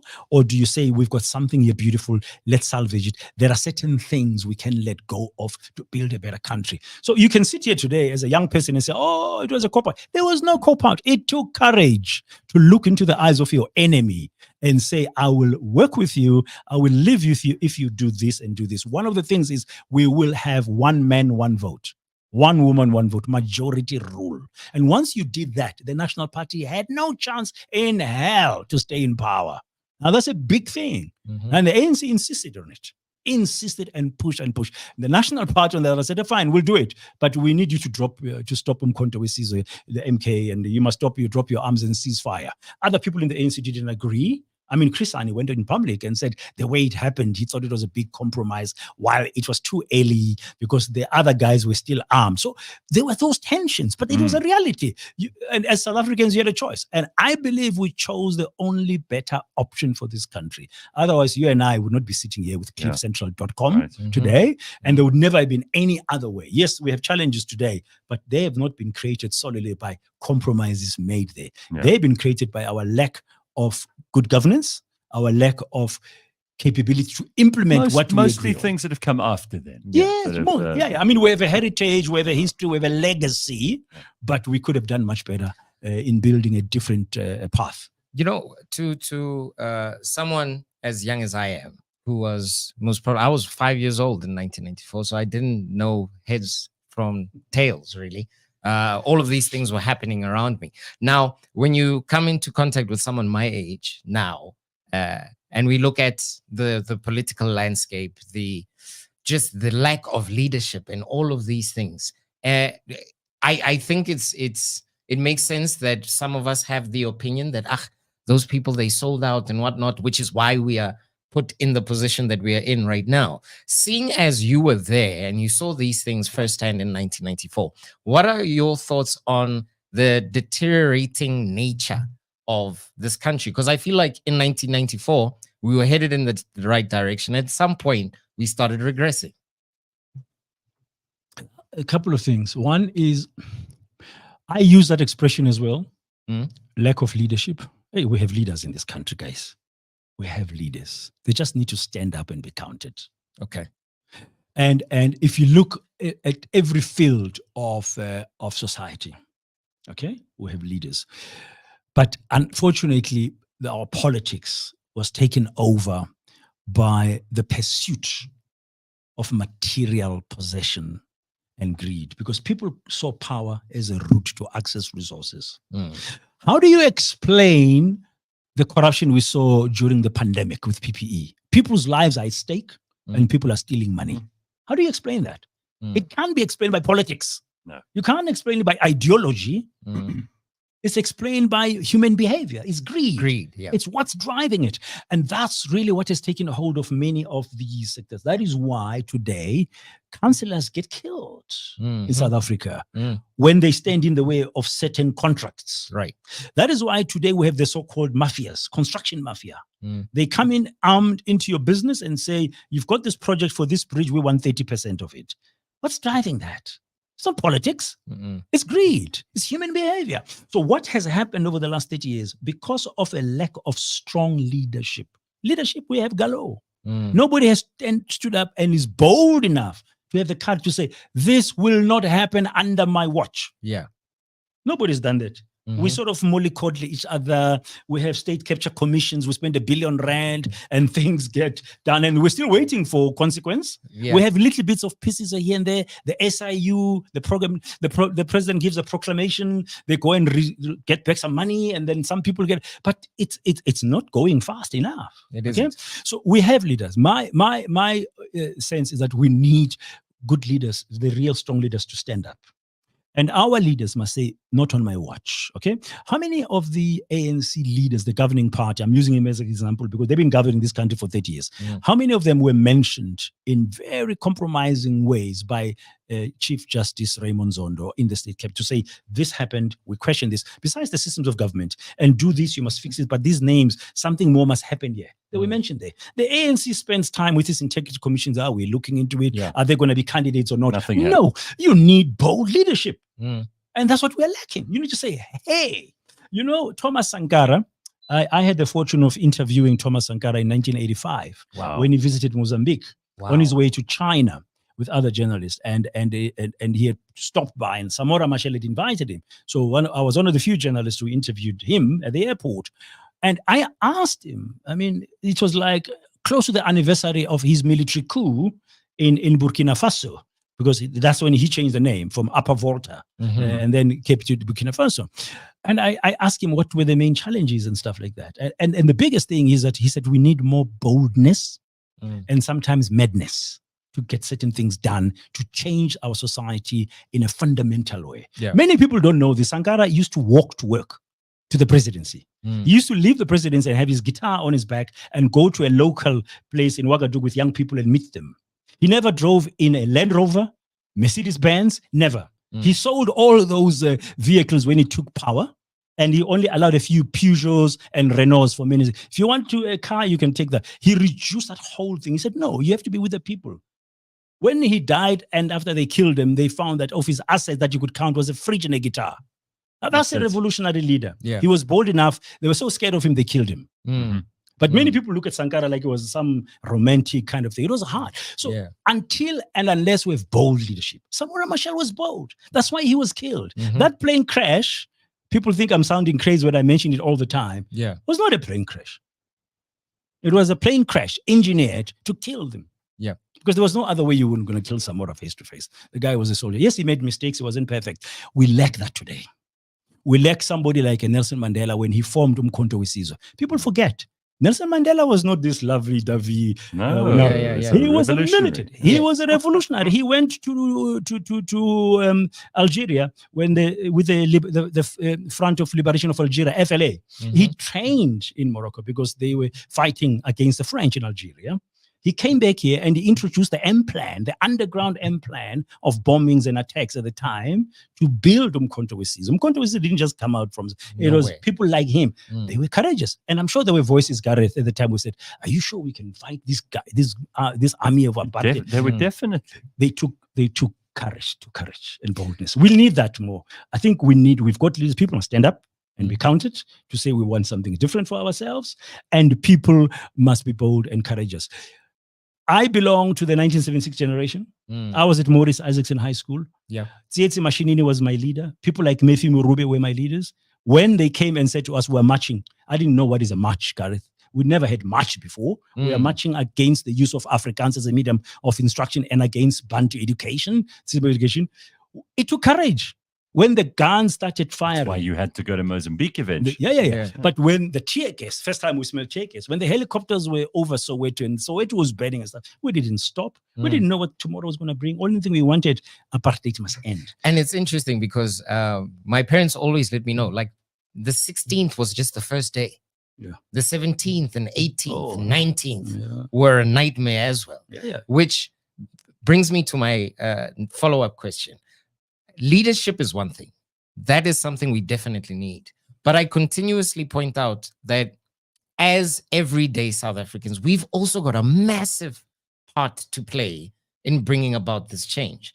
The way we can easily point to people like Tsietsi Mashinini, there were a bunch of you behind him too. Yeah. And these were, as we would say, everyday people. What role do we have as everyday South Africans? As devoid of leadership as we might be, we need, what role do we play in bringing about this change? I'm going to sound old-fashioned. Please do. We all break the law every day, but we demand the rule of law. I'm just going to use a simple example. I mean, how many of us drive past a traffic light that's about to change? What does amber mean technically? It means warning, stop. But how many of us will go, that's breaking the law? We don't think so now. We think it's the smallest things that happen. We tolerate the smallest things that are not right. Right. So it's up to us as citizens to do our best to do the right thing.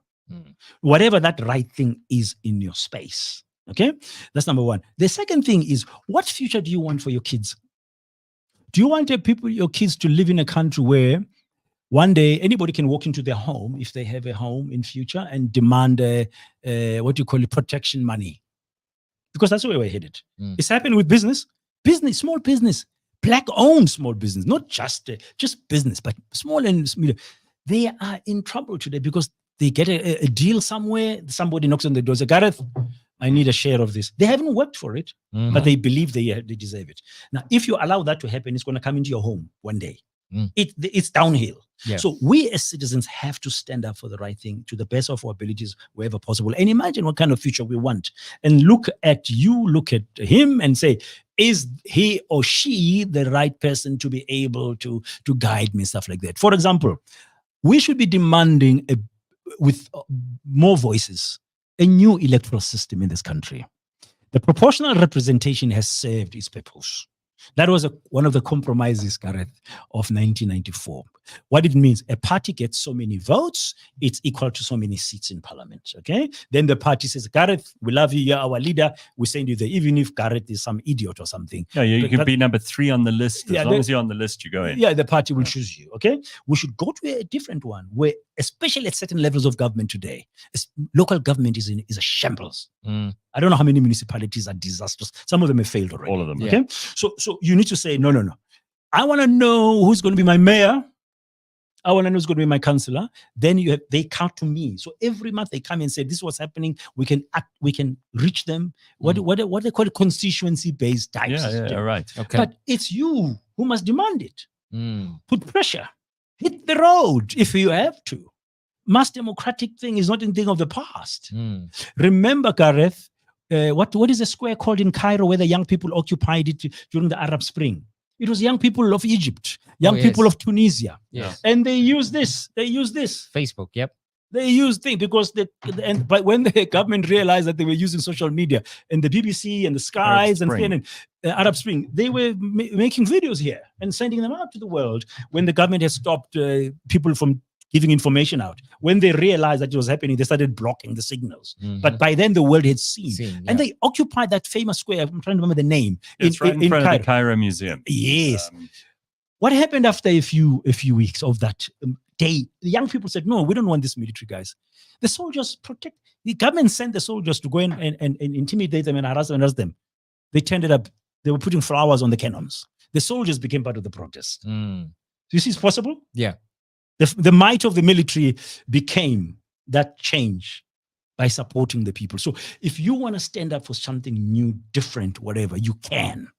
It's not an old, marching is not for old. And you don't have to destroy anything. Yeah, you just occupy. They just sat there in that square. They said, we're going nowhere until there's change. And there was change. Young people of Egypt, not 1976, talking about now in the years 2000. Yeah. So it's possible. Yeah. So we can. You can. I've got, if I'm lucky, I've got another 30 years on this earth, okay, of life, and that's just life expectancy. That's what. It could happen tomorrow. I don't know, but I'm saying that's generally what it is. Now, Tahrir Square is what it was. Tahrir Square. Thank you, Gareth. Yeah, but you've got a future longer than mine. So you're going to let this beautiful country be governed in a way? Yeah. You cannot. But we've allowed greed and we tolerate a lot. We tolerate a lot of stuff. We turn the blind eye, even at the minimum of shabby customer service. We just, and politicians stand up and say things. We will, but they never do. So, yeah, apparently, load shedding is not that bad, remember? No, but somebody said the other day, load shedding is not a death sentence. It's not a death sentence. It's not the end of the world. There was an ANC member of parliament. But I want to talk to you about the end of your tour. So you've been through the country now again for the second year in a row where you've gone to these places where no one goes and reported on the stories that are just not sexy or interesting anymore, but are happening, really affect ordinary South Africans in big ways. And then you get to Cape Town and then you see all these parliamentarians in their finery. You see these people who are supposedly our leaders from all these different parties who are meant to represent us, who actually, between them, don't even get enough votes to equate to half the population. Between them. The biggest party in there has got 10 million odd votes. That's a sixth of the total population of South Africa. Today's population, yeah. So these are not the same people as the people you've been interviewing. No. You open a tap and nothing comes out. No. So what happens when you see them standing there and blowing hot air at each other and convincing themselves that they're doing a great job? You know, I always have one question. I even had it yesterday when the Gauteng legislature was opening with the soap address.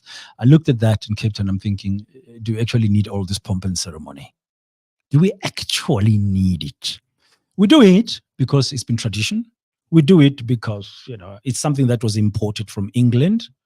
But do we need it? Has any of them asked themselves that question? Because if you do, ask yourself, you've budgeted 6.5 million rand. That's what we were told to do this event. Last year, you budgeted 5 million. I can't remember how much of that 5 they spent. You have a parliament that's sitting in the City Hall of Cape Town. Your own building has been burnt, and you still have not done anything to fix it until now. And you're here. I thought to myself, are you prioritizing the real stuff? What really matters to this country now? It's not this pomp and ceremony.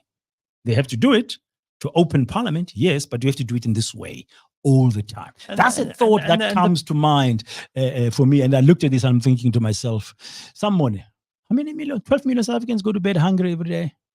That's 6.5 million rand there. I don't know how many people could feed.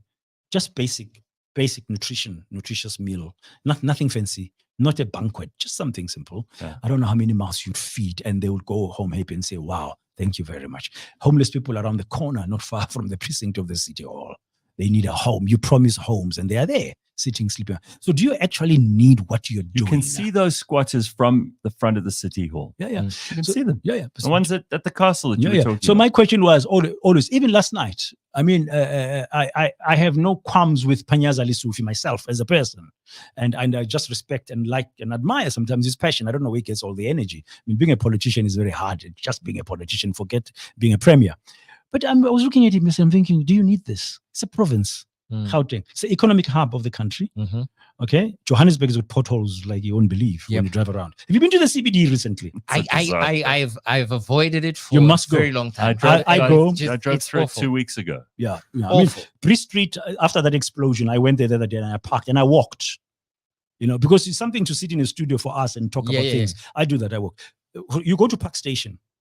PRASA has done some good job there. It feels safer, it's cleaner, it works, it operates. It's not stinking anymore like before, and there's a bit of order. I don't know who's in charge of just using Park Station as an example. But you go out of Park Station, you go into the CBD. That's not. Johannesburg is a capital city of the economic hub of South Africa. It's the 4th largest GDP in Africa. And you've got streets like that? Yeah. It's disgusting. How do you explain that? Then you've got a council that sees the vote of no confidence in the speaker, a vote of no confidence. They just worry who's going to take what and what. The city is falling apart. Yeah, you've got 700 odd buildings that are supposedly in the hands of people it's not supposed to be. How many fires have you had downtown Johannesburg? Lots. The capital city of your economic hub. And then we hear about people trapped in those apartments, burning, kids dying, smoke inhalation. So are you focusing on what matters? That's the question. And I don't think our leaders actually wake up every morning and say, what matters today? They wake up and say, okay, what can I do, whatever, to make sure my party remains in power? But this is why... That's the wrong focus. This is why Jack and I were talking in the first hour of the show this morning about how young people aren't disinterested and apathetic. No. They just look at the politicians, they go, the things these people are talking about are not the things that we care about. It's a different universe. And I know that the president, Cyril Ramaphosa, has to get up there and say, well, we did these 1 or 2 good things. He has to. What else is he going to say? Yeah. He can't get up there and say, we did nothing. We've totally screwed up. We've made only mistakes. Please, a speech is going to be 5 minutes long. And then everybody's going to say, yeah, we told you so. But all the things that he said are not helping people on the streets of an average South African town or city. Not in the slightest. Right? And you go around and you talk to young people, and they don't have the passion that Dan has in some respects. That's where I find there's a disconnect. It's fine to be interested in yourself, but listen how Dan talks passionately about these things. No, that's what we need. Yeah. You see, the thing is, if you're not happy with the status quo, you have to do something to change it. Complaining about it, sitting on the sidelines is not going to help you. Yeah, it's not. I tell my kids, I got 4 kids, and I tell them, when you go and vote this year, you know my history, you know where I've been, you know. When you go and vote this year, don't vote, understand the past, yes, but don't vote for the past. Vote for the future that you want for yourself. Firstly, you're still young. You still have another 40, 50 years on this earth if you're fortunate, nothing happens to you. Or maybe you're going to have kids one day. You must do that. Now, the reason one speaks like this, Gareth, is sometimes you sit there and you're disappointed to say, is this what we fought for? You think about it. I lost friends in Soweto in 1976. People were shot, killed. Some people got hit on the head by tear gas canisters and they became blind. Okay, I lost friends when I was outside the country. Were poisoned by apartheid agents and stuff. People were killed. Okay, I was there on the morning of the Matola massacre when the SADF attacked a few houses in Matola that were housing ANC and Umkhonto we Sizwe cadres, and they killed 13 people. Okay, I arrived in one of those homes, and you saw the hate of the military there in the walls. I mean, every single piece of the wall and the ceiling had a bullet hole in it, and there was blood everywhere. Now you take that and you look at what's happening today, and you're thinking, wow, did those people die in vain? Was it so that people can enrich themselves? And people feel entitled to resources that they don't deserve? It's not their money. It's the public's money. Your money. It's Jack's money. It's taxpayers' money. It's not, they didn't do anything to make that money, but they demand it in a way, or they handle it also very badly. Very badly, okay? Now, you're thinking yourself, why? Okay, you look at young people today, they would seek, what you call it, just to numb themselves sometimes, to say, let's just do munati fela. Yeah. Let's just have fun, I'm a piano this and what. That's fine. I mean, that's every generation we grow up, you will love music and stuff. But you have a civic duty. Don't call it a political thing. Let's call it a civic duty. You have a civic duty to make sure that your environment is great, that your neighbor is got food, all those things. Those are, you don't need money for that. Health, mental wellness in the world today is at a very terrible state. The pandemic worsened it. The number of teenage suicides in our country between the ages of 15 and 19 is the highest in the world. More 15-year-olds to 19-year-old South African young people commit suicide today than any other country in the world. Right. That is a scary because of the pressures. So now you sit here and you're talking like me, I'm talking, but we have a problem. So what do we do? Okay. You have to do something. You have to do whatever it takes. It's not about going out and destroying things. It's about standing up for the right thing. I mean, if you're not happy with the leadership, saying it and noticing it and moving on, it's not going to help. There has to be something. You don't have to be a political party member. You can be in an NGO. You can play a role in civil society, in your own community. You can go and mentor young people at a primary school or at a high school. Just do something. Just anything.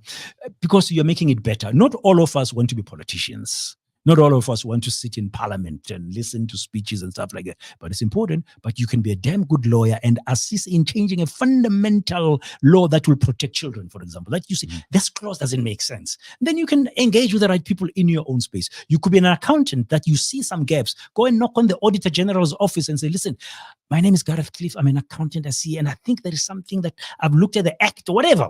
I've seen something or I've noticed something. And you could be an engineer. And go and knock on the door of Eskom and say, I'm an engineer. I've got 15 years of experience. This is my country. I'm tired of load shedding and I want to do something about it. And don't shut me out because I don't belong to the ANC. Belonging to the ANC does not mean anything. Sometimes I'm thinking some of the people in the ANC, they become so arrogant, they think South Africa belongs to them. South Africa doesn't belong to the ANC. South Africa belongs to all its citizens. Our constitution says so. The very first line, South Africa belongs to all who live in it. It's worse than that. It's not even the ANC, because there are still, I'm sure, there are still some good people in there. But the problem is, it's a small group within the ANC who actually think they own everything. And in some ways, they do. I mean, we've got a couple of people in this country who are extremely, extremely powerful, extremely wealthy, very well connected.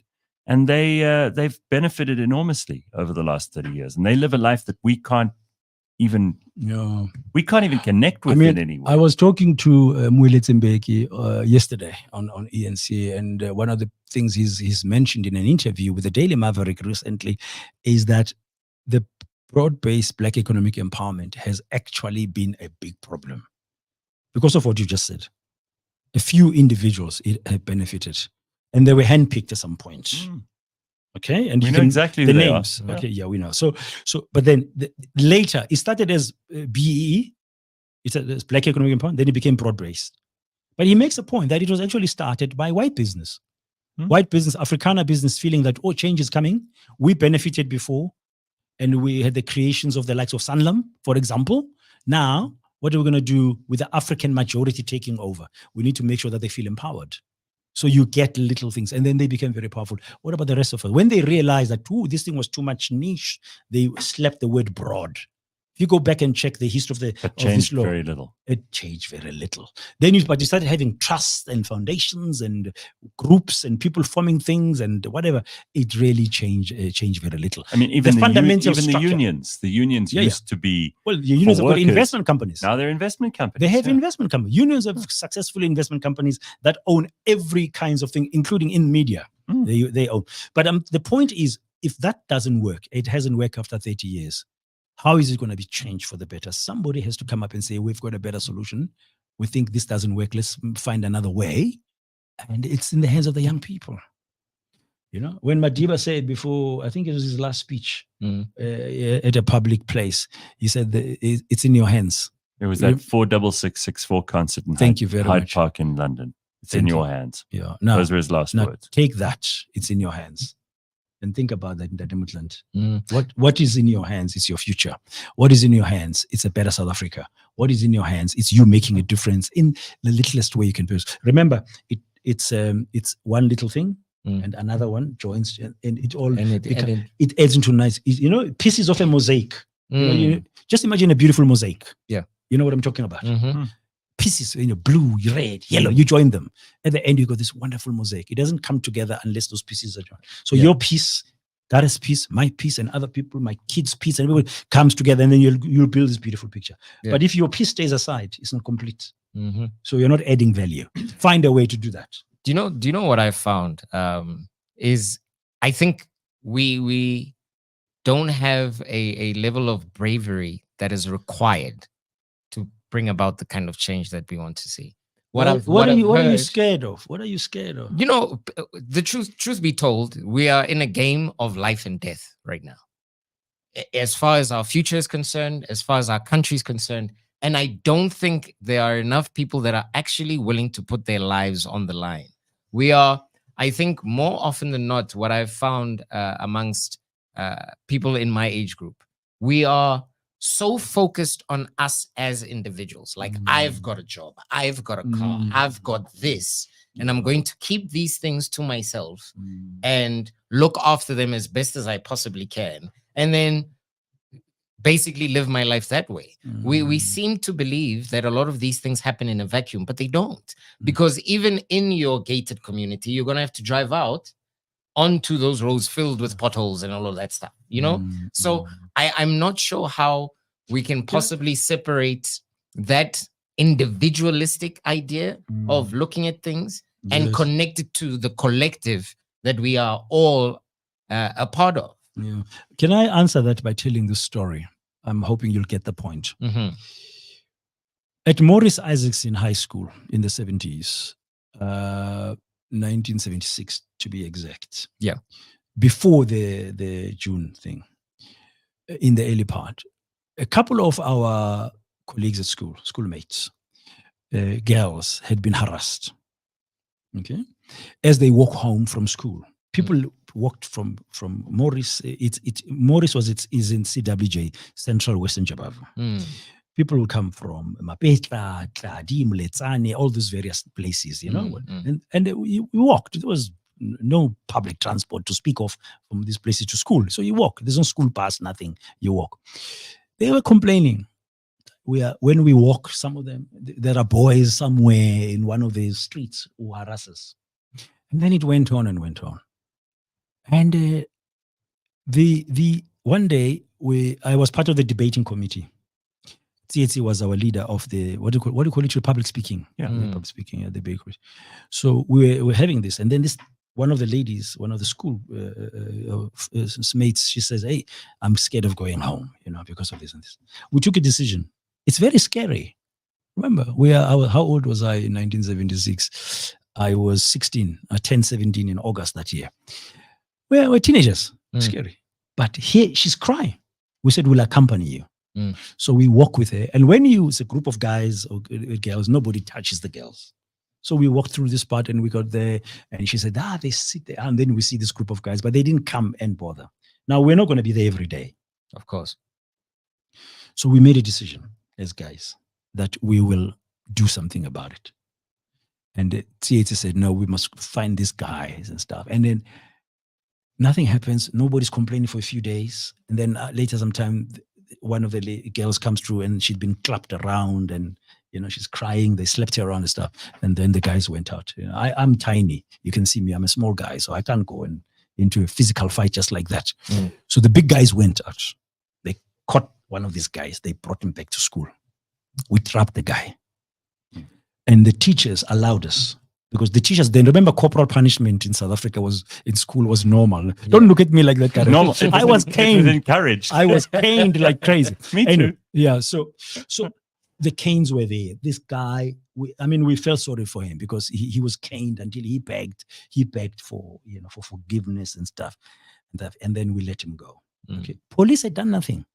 Remember, South African police at the time were just managing to harass you as a black person. In Soweto.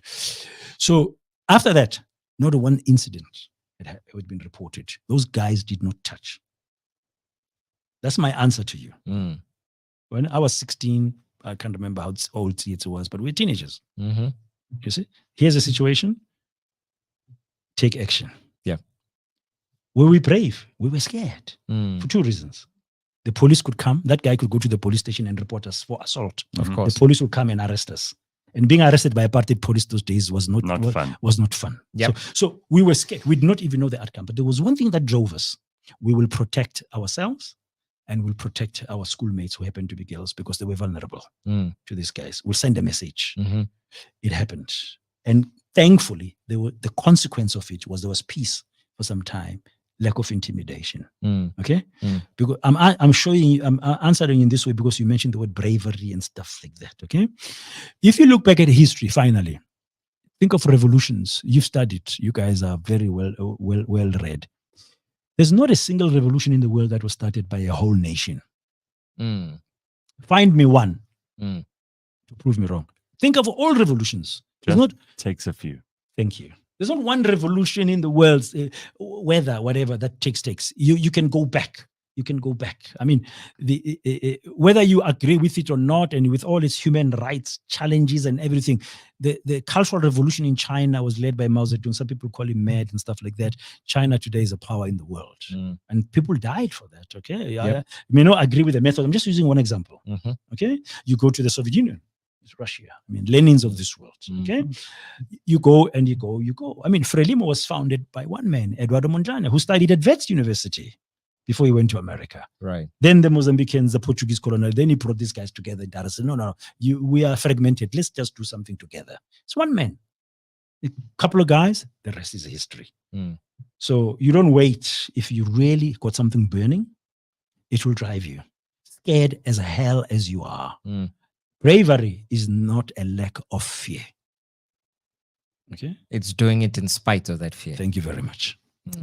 Can't think of a better way to end that conversation, but it's always great to spend time with you, Dan. Now, thanks for the opportunity, Gareth. As I said earlier, I don't take such opportunities for granted. I'm grateful. And I got a lot out of my chest this morning. This was unbelievable. You know what? It's so great. The last time I spoke to you was about your book. Thank you very much for that opportunity. Yes. I encourage anyone who hasn't read it to read Dan's book. And he's a journalist. Of course, he was once my boss, Dan Moyane. Yes, back in the day. That's right. It's a long way from Tax FM to cliffcentral.com.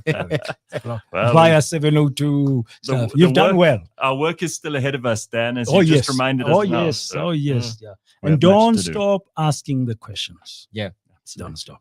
So good to see you. Thank you very much. Dan Moyane, everybody. That is Democracy 101 for this morning. We will see you tomorrow at 6 a.m. We've got actually another old friend of ours, Leanne Manis, popped by. And Oh, I had okay. a nice conversation with Leanne Manis just yesterday, in fact. Wonderful. Pass my regards. Yeah, lovely to see her as well. Thank It was you. in fact last week. Thank you, Dan. Okay, very cool. good. So live tomorrow, no show, but there's Leanne Manis tomorrow morning, and then we're back on Thursday with Pumi Mashiko, and we've got, among other things, the Burning Platform. Have an excellent day, everybody. We'll see you tomorrow.